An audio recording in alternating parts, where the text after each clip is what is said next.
This video is powered by the fastest VPN on the planet, NordVPN. Never miss a second of your favorite show, even when you're abroad.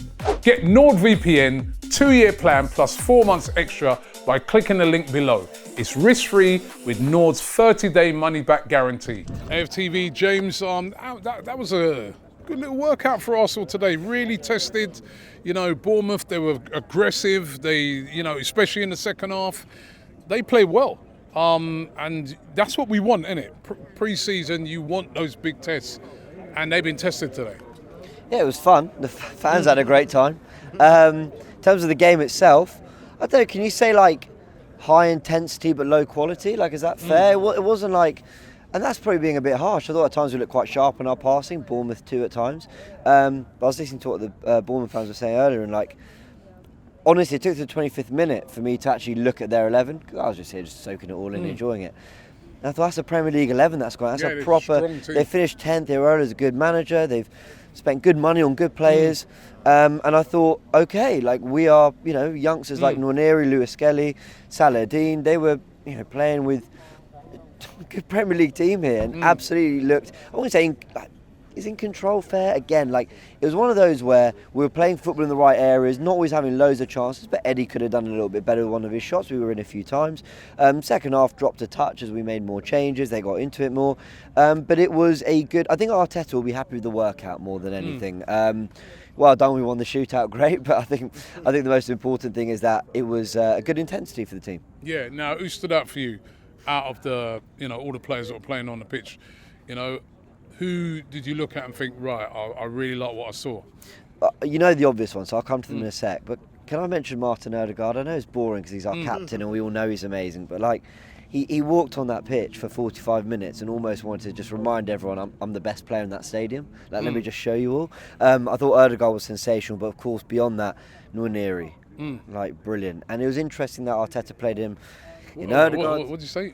How do you pronounce that? Nwaneri. Oh, okay. I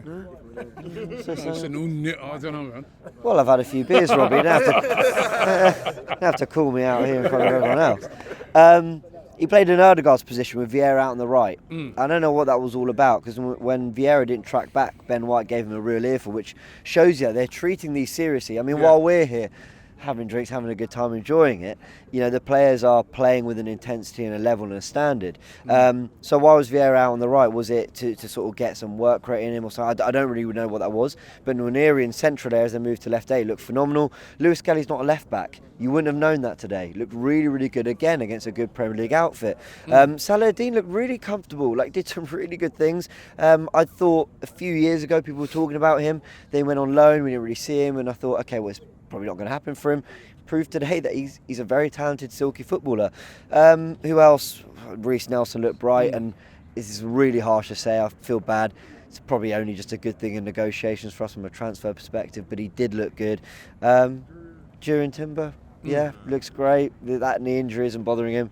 Yeah, some good stand-up performances. Yeah, exciting times ahead. Listen, we learnt today that Calafiori is coming in. I'm supposed to be coming over here to do his medical. Who else would you like to see coming to this Arsenal team? Listen, it's a late transfer window now. Yeah. But who else would you like to see Arsenal bring in? Well, let me also, we learned that Smith Rowe's off, isn't he? Also going because I mean, forget the Ornstein report. Arteta literally said, look, there's some stuff going on. We didn't feel it was right to bring him on. Can you imagine he comes on, tears a hamstring or something? Which could happen. Well, yeah, that with that intensity. Yeah. But look, on Smith Rowe, just super quickly, we all wanted it to work out, but I think this very rare as a transfer work for everyone.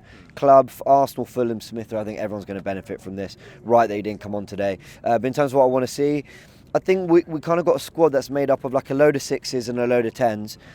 Shipping out a Smith Rowe, as sad as it might be for some, and bring in Marino, who's just like or someone of that ilk, who's just a central midfielder who complements what we've got. Even if maybe some people might feel, what, but is that really an upgrade or whatever? It's about profiles. And I think Marino looked brilliant for Spain. I think he'd add a lot. So yeah, I'm excited about that potentially. And then a forward, because if we get some star quality, we have a lot of quality in that forward line. But if we just get a little bit more, some match winning quality, listen, I think Arsenal can go all the way this season. I really believe that.